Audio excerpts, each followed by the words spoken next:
One thing that every beginner wants to know.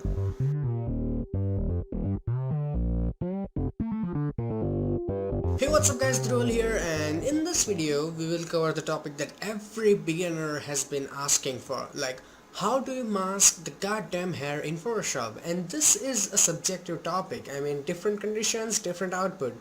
So I have selected an image as simple as possible so that I can demonstrate the method that I use properly.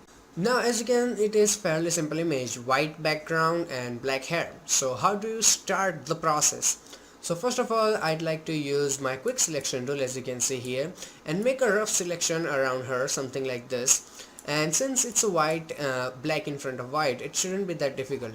As you can see, I have made a selection of her body properly, but the hair doesn't have to be accurate. Like the basic of the selection would work just fine. As you can see, if I zoom in, I hope you can see in the recording.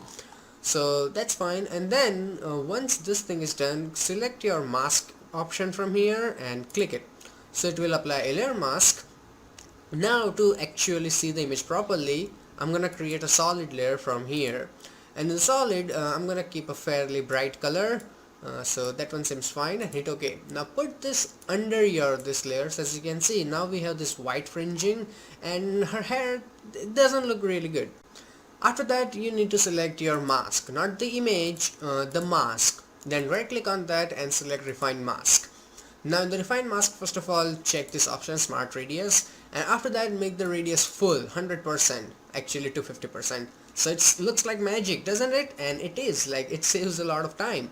And after that we need to still get rest of the remaining hairs like this, as you can see. So just paint directly. There is a default brush, as you can see here, and all you have to do is just paint with that, and it's not like a really difficult job.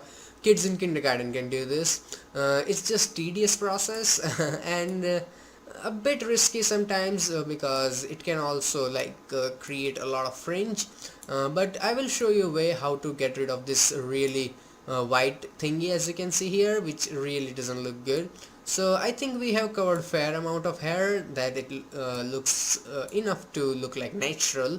So that seems fine, and after that we need to get rid of the fringing, which is actually more important than the first step, because most of people can't get that right. My tongue.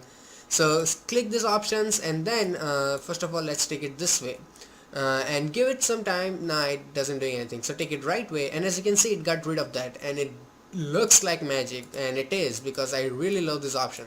So make sure it also looks a bit natural. Like this one, it literally looks like black painting, so I'm gonna keep it a bit this way, and then let's paint a little bit here, and we are good to go. And here, there, and you can now get the idea. Like if there is any smudge or something like that, just hit OK. I mean, just paint it. And now you have to hit OK, and you can explore this further options, but I think this one looks better this way. Hit OK. Now one bitter reality, and if you don't have this kind of different layer after hitting OK, here's the trick. Right click, refine mask. Whenever you hit OK, make sure there is a layer mask option selected, and then hit OK. So it will look something like this. Not a big deal. So it looks something like this, and after that, as you can see, it looks fine right now, but if I change the color to the dark, as you can see, it doesn't look that attractive. I mean, it sure was looking cool in bright background, but the moment you start making it dull, as you can see, the fringe appears, and that's the backdrop of lower resolution images. Like, you cannot deal with it really good. So as you can see, now I can use any color I want, and if you think that the mask is not enough, hit OK.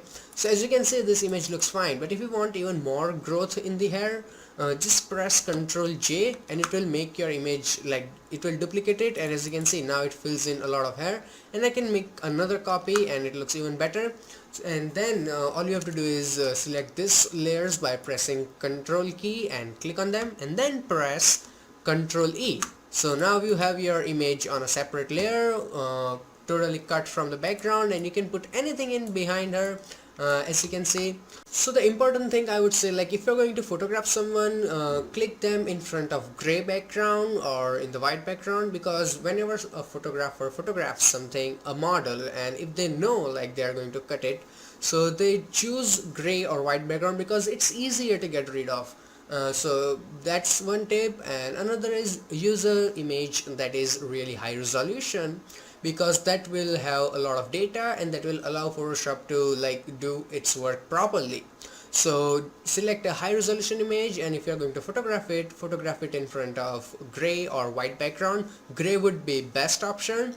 So that's it for this video. This was really short one, and I wanted to cover this thing because many people, like beginners especially, have struggled with it. So if you have any questions or suggestions, ask me in the comments. Hit that like button, it helps my videos a lot. And if you're interested in even more Photoshop tutorials, you can click any of these boxes, or you can go to my channel where I have more than 65 free Photoshop tutorials for everyone, and you can subscribe to my channel. So every time I upload a new video, you will get an update. So till then, goodbye, take care, and have some fun with Photoshop.